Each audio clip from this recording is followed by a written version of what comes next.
అప్పుడు వర్తించిన ఫార్ములా ఈ రోజు కూడా వర్తిస్తుందనే వార్త ఈరోజు వచ్చింది. అది కరెక్ట్ కాదు. మననే మాకు ఎన్డీఏ సమన్వయం చేసుకుంటూ మీటింగ్ చేసుకున్నాం.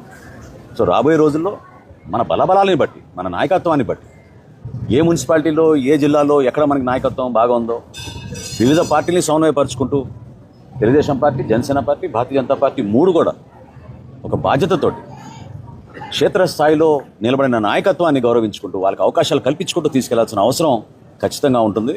కాబట్టి సార్వత్రిక ఎన్నికల్లో జరిగిన సందర్భం, ఆ సమయం, ఆ రోజు మా పార్టీ అధ్యక్షులు పవన్ కళ్యాణ్ గారు తీసుకున్న నిర్ణయం రాష్ట్ర శ్రేయస్సు దృష్టిలో పెట్టుకుని, ప్రజల గురించి దృష్టిలో పెట్టుకుని, జగన్మోహన్ రెడ్డికి ప్రభుత్వాన్ని మనం వ్యతిరేకించాలంటే ఓటు చీలనివ్వకూడదనే ఆలోచనతో ఆయన తీసుకున్న నిర్ణయం అది. ఆ రోజున ఈ రోజున తప్పకుండా క్షేత్రస్థాయిలో మనం పర్యటిస్తున్నప్పుడు జనసేన పార్టీ నాయకుల, కార్యకర్తల ఆవేదనలు, వివిధ పార్టీల ఆవేదన కూడా మనం అర్థం చేసుకుని మన బలబలా మనం చెక్ చేసుకుని ప్రొఫెషనల్ రీతిలో నాయకత్వాన్ని పెంచుకునే విధంగా, ప్రజలకి మరింత చొరవగా మనం పనిచేసుకునే విధంగా, అభివృద్ధి కార్యక్రమాలు ఎక్కడ కూడా వెనకడుగు వేయకుండా స్పెషల్ ఫండ్స్ కూడా క్రియేట్ చేస్తామని మన ముఖ్యమంత్రి గారు చెప్పారు. ప్రతి నియోజకవర్గంలో, ప్రతి మున్సిపాలిటీలో కూడా వీటన్నిటిని మనం బేస్ చేసుకుని రాబోయే రోజుల్లో ఎన్నికలకు సిద్ధమయ్యే విధంగా మనందరం కూడా మన పార్టీ అధ్యక్షులు పవన్ కళ్యాణ్ గారు చెప్పినట్టుగా, అదేవిధంగా అక్కడ తెలుగుదేశం పార్టీ అధ్యక్షుడు చంద్రబాబు నాయుడు గారు, భారతీయ జనతా పార్టీ నుంచి నరేంద్ర మోడీ గారు ఇచ్చిన సూచనలతోటి రాష్ట్రాన్ని మరింత అభివృద్ధి చేసుకుంటూ ముందుకెళ్దామని ఈ సందర్భంగా తెలుపుకుంటున్నాను.